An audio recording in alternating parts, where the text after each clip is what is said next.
Hey, what's up? It's Jim, and today I'm going to talk about the film Godzilla 2000. This is continuing my series where I review a film from each of the various Godzilla series from Toho, leading up to the new Godzilla film, which will come out tomorrow. Godzilla 2000 was a return to Toho after the disappointment and the terrible American adaptation by Roland Emmerich came out and didn't turn out to be the trilogy they thought it was. Godzilla was actually killed off in 1995 by Toho so he could then be made into an American film, and that didn't work out, so Toho right away got working on a new Toho Godzilla film, and it brings back the man-in-suitness that Toho is known for, and in a lot of ways it's probably more of what people really wanted. Now, I think this film gets favorable reviews from my particular age group, and the reason for that is, and I saw it in a couple of reviews on YouTube, was that they were saying this is the first time they had gotten to see Godzilla on the big screen. Because Godzilla 1985 came out when I was about 2, so my parents weren't considering taking me to a lot of Godzilla movies at that time. At 2, clearly I would have wanted to see the Japanese version, and they didn't want to upset me, and that would have caused the whole thing. So a lot of people like seeing an actual Toho Godzilla movie in theaters and look on this film more favorably than it probably deserves, because they're looking at it like, oh my god, I finally get to do this. Because there had been no Godzilla films from that point. They're all released on VHS or played on HBO or Showtime or Sci-Fi Channel, I think, a few times. And then it was nothing theatrically until the Roland Emmerich film and then this film. And actually, there hasn't been a Godzilla film released in America theatrically since then.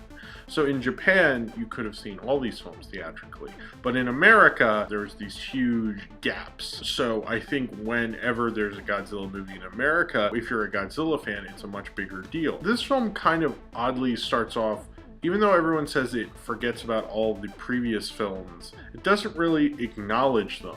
It doesn't talk about how, like in The Return of Godzilla, oh, he's been gone for all this time. They don't build up to where he's been. He just kind of starts, and there's this group called the Godzilla Prevention Network. So that kind of means to me, if there's like a network to prevent people from getting harmed by Godzilla, that there's probably been more attacks since the 50s, but they don't really get into it, how the Prevention Network was formed. Does he attack Japan every couple of years? Is it random? They don't get into it. So you just kind of start, which is good and bad. It's good because you're not bogged down by that, certainly, but it's bad because you're like, what's going on? That kind of didn't bother me, but it also kind of did bother me. And it kind of goes on, and Godzilla's destroying power stations, and they really never get into that. And then they find an alien spaceship while they're trying to find new ways of fuel, which they kind of drop that also. They find this alien ship, and they realize it's a problem, and then Godzilla comes back and fights it, and a kaiju attack ensues. This is an admirable way to bring Godzilla back in a lot of ways, because it's more like kind of a James Bond movie, in which I think now we're so used to regular continuity, but in James Bond movies it's like, oh, it's just an adventure, here's James Bond, let's do this, okay. There is some continuity, but not as much as like a Marvel movie in James Bond films, and I think they kind of tried to do that with Godzilla, which I don't mind the idea of it, but it was a little like, okay. The Godzilla suit was actually pretty cool. I didn't really like how they filmed any of it. When you can really see all the colors and everything, it's just not as scary, not as interesting, and not as fun. And this film is far too broad. It really wants to be a broad action adventure kind of big blockbuster movie. This film came out in Japan in '99, which was fairly quickly after the American version, and in August 2000 in America. Late 90s broad movies annoy me probably more than any kind of period, because I was a teenager then, and I'm not nostalgic for it. It just reminds me of how I hated them then, and I watch it now and I go, oh, this is still awful. I don't like broad entertainment from the late 90s for the most part. It's just very corporate and dull. The Godzilla Prevention Network is stupid. Another problem with doing kind of the human plot line is these are at least connected more to the plot of what's going on with the Godzilla attack. So I kind of give them that they're not totally separate from it like in Godzilla Raids Again. The more separate you are, the harder it is to get through. This dad and his daughter and this woman photographer thing never really worked.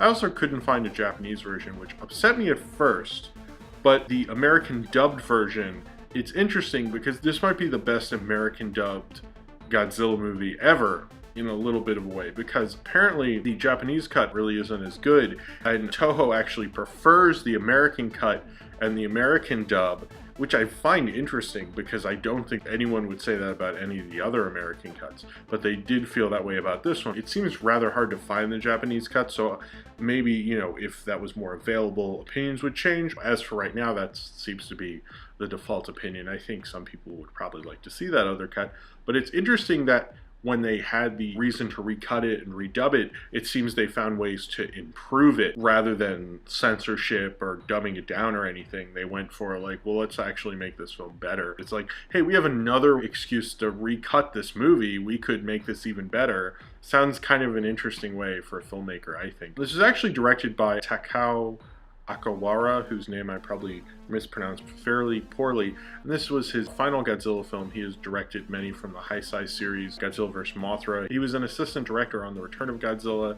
He directed the last Toho Godzilla film before this, and he was kind of more of a veteran of the series. I think he tried, but I just feel like this film, it's trying to be too broad entertainment. The thing about Godzilla, he's very Japanese.